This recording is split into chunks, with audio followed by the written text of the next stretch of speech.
child.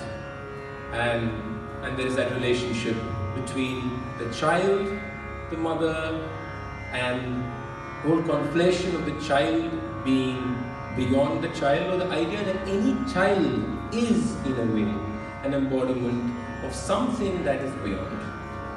And I think that comes from the idea that when a child, there is a certain freedom of receiving that exists. And that freedom of receiving, a certain curiosity, a certain wonderment about everything that exists. Unfortunately, we seem to lose that. We become some kind of skeptical human beings who are suspicious of everything that we see and very judgmental of most things that we see.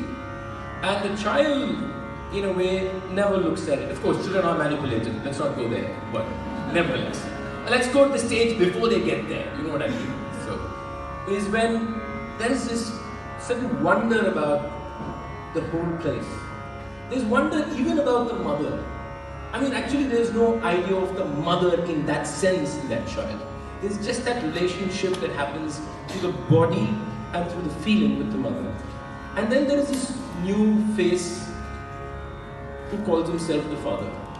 You know, pretty much, that's the truth, right? Because a child, the father is kind of later arrival, right?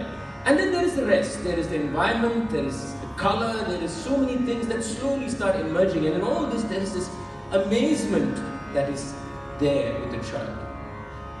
And maybe that's the quality we're talking about when we talk about the profound, the mystical, the divine, or whatever word you want to attach to.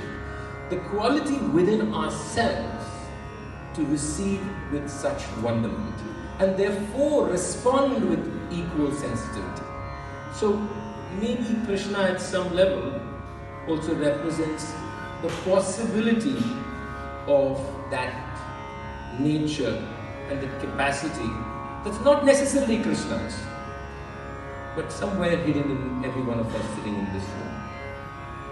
And this song is interesting because it's composed by Kanakadasa, and Kanakadasa himself has a very interesting story. He was a person who was not allowed, because he came from a different caste hierarchy, he was not allowed inside a temple in Udupi. And there is this whole story that the Lord turned towards him. And in fact, even now if you go to the temple, you see the Lord through a little window. And that's the window through which he is supposed to see the Lord. Now, I think it's immaterial at some point whether we believe in these things or not.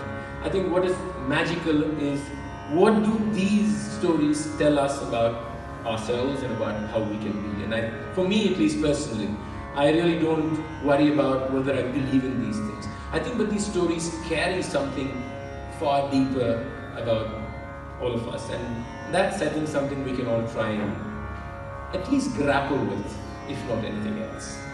So this is a song in the language Kannada. Previous was in Marathi. This is in Kannada.